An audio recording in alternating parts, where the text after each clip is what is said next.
చుండూరు ఘటన వింటే ఆ ప్రాంత ప్రజలు ఎప్పటికీ వణికిపోతారు. 1991లో చుండూరులో 8 మంది మాలలను, ఒక మాదిగను రెడ్డి వర్గానికి చెందిన వ్యక్తులు వేట కొడవళ్లు, గొడ్డళ్లతో అత్యంత దారుణంగా హత్య చేశారు. కొందరి మృతదేహాలకు రాళ్లు కట్టి కాల్వలో పడేశారు.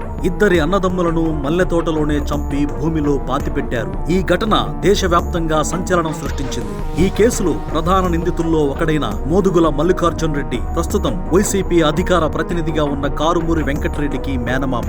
అంతేకాదు, ఈ కేసులో మొత్తం 226 మంది నిందితుల జాబితాలో ఉంటే అందులో కారుమూరి వెంకటరెడ్డి తండ్రి రమణారెడ్డి పేరు కూడా ఉంది. వైసీపీ పార్టీ పెట్టిన తర్వాత జగన్ చేసిన కీలక నిర్ణయాల్లో ఒకటి చుండూరు కేసుతో సంబంధం ఉన్న వారిని పార్టీలోకి తీసుకోవడం. 2012లో నరసింహారెడ్డి అనే జడ్జి సాక్ష్యాలు లేవు అంటూ నిందితులైన రెడ్లను విడుదల చేశాడు. 2019లో జగన్ సీఎం అయిన వెంటనే అదే జడ్జికి కేబినెట్ ప్రోటోకాల్ తో నామినేటెడ్ పదవి ఇచ్చాడు. అంతేకాదు, జీవన సాఫల్య పురస్కారం కూడా ఇచ్చి సత్కరించాడు. అలాగే దళిత డ్రైవర్ సుబ్రహ్మణ్యాన్ని హత్య చేసిన అనంతబాబు, దళితులకు శిరోముండనం చేసిన తోట త్రిమూర్తులు లాంటి వారికి ఎమ్మెల్సీ పదవులు ఇచ్చి గౌరవించాడు. బయటకు మాత్రం నా ఎస్సీలు, నా బీసీలు అంటూ జగన్ కపట ప్రేమ చూపిస్తాడు. కానీ అధికారంలోకి వచ్చాక ఆ ప్రేమ కనిపించలేదు. చుండూరు కేసులో నిందితులైన మల్లికార్జున రెడ్డిని పార్టీలో చేర్చి దళిత నియోజకవర్గమైన వేమూరులో వైసీపీ అభ్యర్థి మేరుగ నాగార్జున కోసం ప్రచారం చేయించాడు. ఇక్కడ అసలు బాధ కలిగించే విషయం ఏంటంటే, మేరుగ నాగార్జున గతంలో చుండూరు బాధితుల కోసం పోరాడిన వ్యక్తే.